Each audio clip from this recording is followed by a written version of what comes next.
Now that we've finished with brewing, we'll take a look at steaming. This might be a little intimidating if you've never done it before, but trust me, it's gonna be the most fun that you'll have with these machines. Now, we've got two very different approaches, a manual wand on the Velasca and a one-touch carafe on the Velasca Prestige. We'll cover both to make you a frothing expert, if not a little frothing mad by the time we're done. So, let's get into it. Now, I can't quite wave a magic wand and make a cappuccino appear, but I can use my steam wand to do the same thing. So let's talk a little bit about how we would manually froth milk on a machine like the Gaggia Velasca.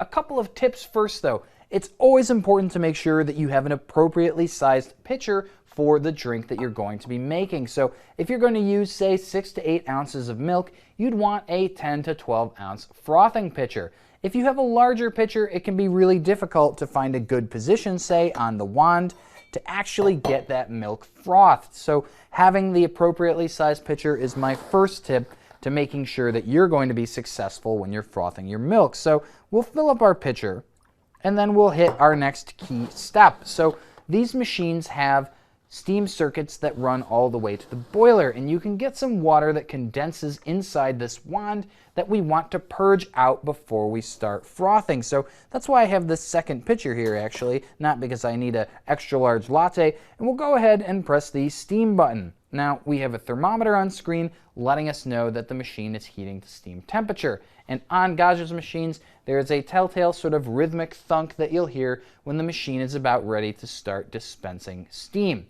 We'll see a bit of water purge out of here, and we'll get that into this pitcher and not into our milk.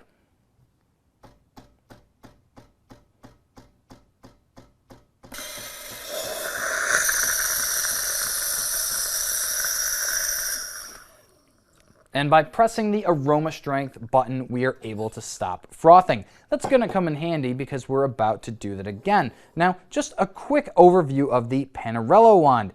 If you notice right here at the very top near our elbow, there is a small air intake hole, and that's what's used to inject air into our milk. That creates a easy, rich foam that's perfect for cappuccinos. And so as the milk continues to froth, it will raise up higher and higher in our pitcher. If at any point we ever cover this hole with the milk, it will stop adding more air and simply continue to heat. So let's go ahead and get our pitcher in position here with the tip submerged in the milk, and we'll press steam again.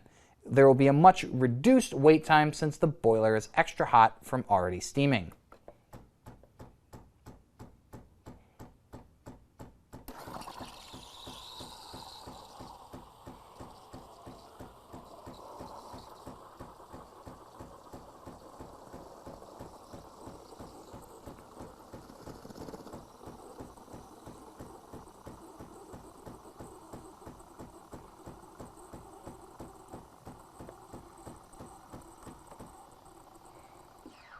And with your fingers on the bottom of the pitcher, you can feel when the milk is getting about as hot as you'd like it to be. Now, the first thing you'll want to do after frothing is to hit that wand with a towel to get any of the milk off of the surface. But then the next thing that we want to do too is get our pitcher back underneath, and we'll press the hot water button.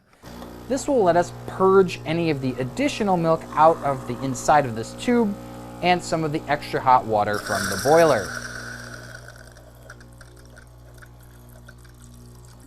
We have a solid stream, so we're good to go. I also want to take off this sleeve just to show you how this frother assembly works. So there is a rubber elbow here that fits onto the sleeve, and then the actual frothing arm itself. Now, if you take this off at the end of the day and give it a rinse, you can help clean out any of the milk that's left over in there. This whole piece actually slides right off, and as you can see, there's a small notch that it fits into. When you're inserting it back onto the machine, it will securely fit onto that notch, and you'll be able to feel it when it's in place. So we've got that back on. Let's go ahead and make our espresso.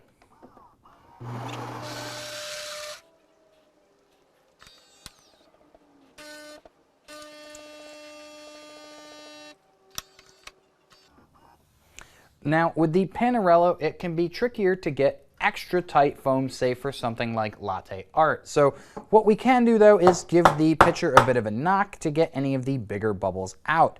Now I am no latte artist, but we can make a nice cortado with this milk foam.